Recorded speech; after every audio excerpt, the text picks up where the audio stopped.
Good morning. ঘুম থেকে উঠেই সুন্দর একটা প্রাকৃতিক দৃশ্য আমি দেখলাম, সঙ্গে তোমাদেরকেও নিলাম। এবছরে আমাদের আম গাছে অনেক আমের মুকুল এসেছে। আর এই আম গাছের যে মুকুলের গন্ধ, এটাই সাত সকালে পাওয়া যায় আর বিকেল মানে সন্ধ্যের দিকটা পাওয়া যায়। পুরো উঠোনটা আমের মুকুলের গন্ধে মম করে। আর সঙ্গে চারিদিকের এই সবুজ গাছপালা সব মিলিয়ে দারুণ একটা সকাল। গুড মর্নিং সবাইকে, আরও একটা নতুন সকালের অনেক শুভেচ্ছা আর নতুন একটা ভ্লগে জানাচ্ছি অনেক স্বাগত। পিছনের আওয়াজটা একটু ইগনোর করো, এটা প্লেনের আওয়াজ হচ্ছে, অনেকক্ষণ ধরে আওয়াজটা হচ্ছে।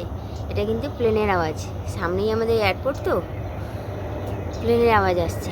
গরম জল নিয়ে চলে এসেছি, গরম জল খাই, খেয়ে দিয়ে তারপর একদম ঘরে যাবো, বাসি কাজ শুরু করে দেবো। আজকে বৃহস্পতিবার, পুজো দেবো। ঘর বারান্দা ঝাড় দেওয়া হয়ে গেছে, শুধু মোছাটা বাকি আছে। তার আগে ভাবলাম একটু গরম জলটা খেয়ে নিই, তো গরম জল খেয়ে তারপরে ঘর মুছবো।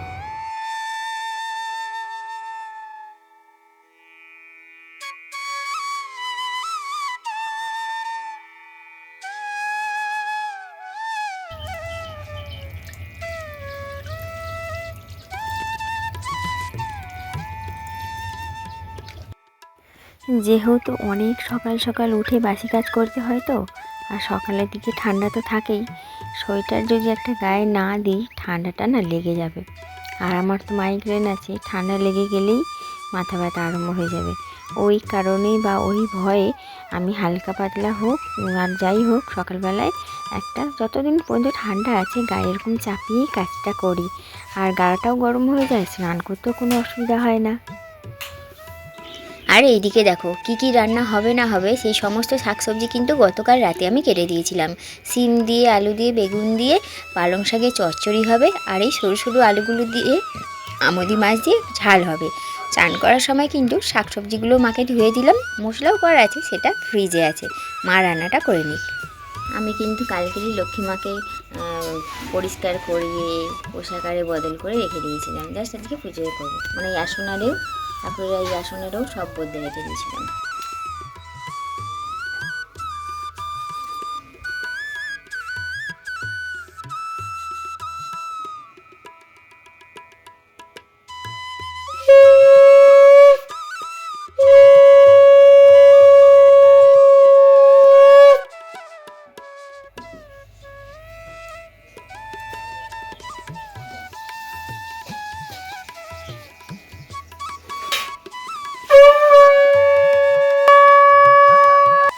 পুজো আমার হয়ে গেছে, কেমন লাগছে বলো তো আমার মা লক্ষ্মীকে। বৃহস্পতিবার হলেই মা পুরো কমলা হলুদে সেজে ওঠে, সঙ্গে আমিও হলুদ নাইটি পরে ফেলি। তো কেমন লাগছে বলো ঠাকুরের পুরো আসনটা। ঘড়ি কাটা দেখিয়ে দিই, ঘড়ি কাটা 9:30 ঘরে আমার পুজো জাস্ট শেষ হলো। আর মায়ের এদিকে রান্না করতে চলছে, মশলা কষানো চলছে, মাছের ঝালটা হলে হয়ে যাবে। আর এই হচ্ছে আজকের বড়ি দিয়ে পালং শাক, পালং শাকও রেডি। তো বউকে খুব ভয় পাও না তুমি? বউকে খুব ভয় পাও না? আরে বউকে কে না ভয় পায়? দাদু বউকে ভয় পাও? না না, এটা খাওয়া দেবে না। ওই দেখো, দেখেছো? হ্যাঁ, বউকে ভয় পাও তুমি? ওই দেখো, খাওয়া দেবে না। ওরে বাবা, খাওয়া দেবে না। দাদুকে বলেছি আজকে ভাত খেতে। দাদু ভাত বেড়ে দিলাম, বাবার খাওয়া হয়ে গেছে। দাদু বলছে বউকে ভয় পাই, ভয় না পেলে খাওয়া দেবে না। বউকে ভয় পায় না এমন কেউ আছে? বুকে হাত দিয়ে বলুন। ওদের উপর সব বড়েরা নির্ভরশীল, গামছা দাও, সাবান দাও, তেল দাও থেকে শুরু করে সমস্ত কিছু দাও। হ্যাঁ, ওই জন্যই বউদেরকে বড়েরা ভয় পায়, নাহলে আর কিছু না। জানে কোনো কাজ করে দেবে না, টাইম মতো খাওয়া পাবো না, ফোলা রুটির জায়গায় ওই ফোলা রুটি দেবে, ওই জন্য বড়েরা ওইসব জন্য নয়, এই বউয়েরা খেতে দেবে না টাইম মতন, কোনো অর্ডার বললে শুনবে না, ওই জন্যই তোমরা ভয় পাও, নাহলে আর কিছুই না। দাদু নিয়ে যাও, জল নিয়েছিলে? সবাই ওরা বাইরে টিফিন করছে, মা, দাদু ওরা সবাই বাইরেই খাচ্ছে, আর আমি ঘরে বসে পড়েছি। মানে রোদ্দুরে না ভাব বসতে পারি না বেলা হয়ে গেলে, ওই যাই জানোই তো মাইগ্রেন থাকলে যা হয় আর কি। ট্রেন যাচ্ছে।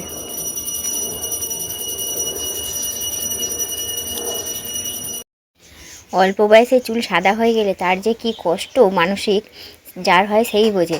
তো সব চুল আমার সাদা হয়ে গেছে সামনে, জানোই তো আমি হেয়ার কালার পছন্দ করি না, মানে হেয়ার ডাই যেটাকে বলে। কিন্তু এই শীতকালের জন্য আমাকে ওটাই করতে হচ্ছে, না হলে তো আমি হেনা করেই চুল কালো করি।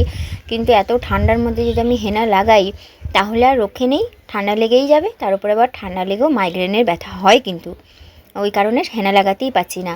ওই কারণে বাধ্য হয়ে হেয়ার ডাইটাই করেছি, যতদিন ঠান্ডা আছে এটাই করতে হবে। ঠান্ডা কমে গেলে তখন নাই আবারও পুনরায় এতে চলে যাব, হেনাতেই চলে যাব। চুলগুলো সব কালো হয়েছে।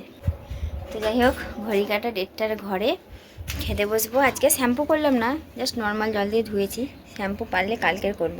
আর এই যেখানেগুলো একটু ছোপ ছোপ ছোপ ছোপ লেগে আছে। সুন্দর হাওয়াটা লাগছে, রোদ্দুর আছে তো, হাওয়াটাও দিচ্ছে, হাঁটা এত ভালো লাগছে।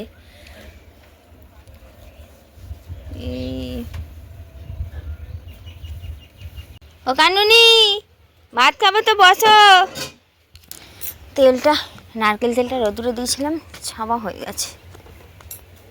এখানটা থাক, হ্যাঁ কানুনি, রোদ্দুরে দিলাম, ঠিক আছে, দেখে রাখবি। খাবার ধরে নিয়ে রোদ্দুরে চলে এসেছি।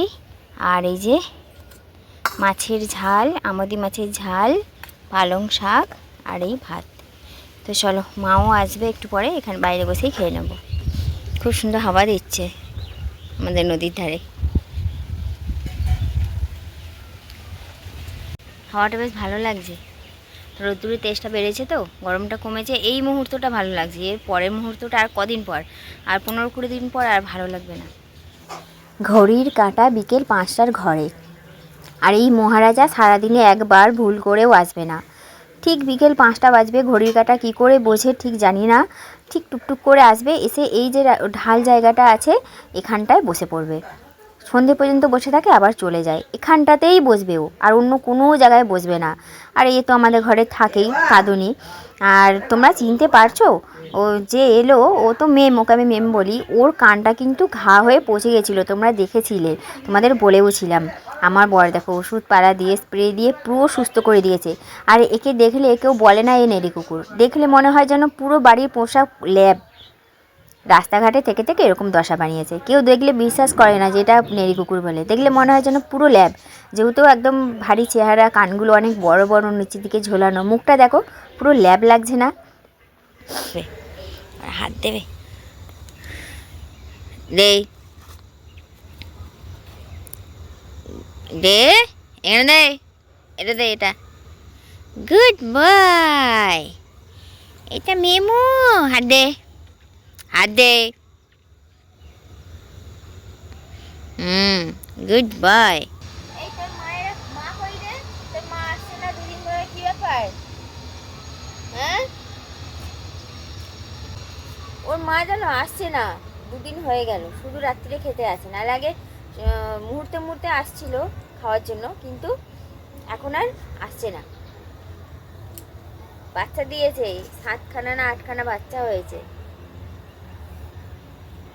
এতদিনে সঠিক জিনিসটা সঠিকভাবে ব্যবহার করতে শিখলাম।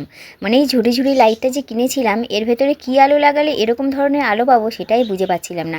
এতদিনে গিয়ে আমার বর এমন একটা লাইট লাগিয়ে দিয়েছে ভেতরে, যার কারণে দেখো ঝুড়ির ভিতর থেকে এরকম রে আলোটা ঘরের মধ্যে ছড়িয়ে পড়েছে। সেটা তোমাদের পরে দেখাই, আগে এই যে সন্ধেবেলায় চায়ের পর্বটা মিটিয়ে নিই, তারপরে দেখাচ্ছি। আজকে সন্ধ্যের চায়ের আছে এই যে ঝুড়ি ভাজা আর বিস্কুট, মা বাবাকে দিয়েছি, তারপরে তোমাদের ঘরের লাইটটা দেখাবো। দেখো তো কেমন লাগছে, ঝুড়ির ফাঁক ফোকর দিয়ে লাইটের রেগুলো সারা ঘরে ছড়িয়ে পড়েছে, যেটা কিন্তু তোমরা ভিডিওর মাধ্যমে দেখলে কিছুতেই বুঝতে পারবে না। ওই জন্য এতটুকুই শেয়ার করে রাখলাম, বাকিটুকু পরে দেখাবো।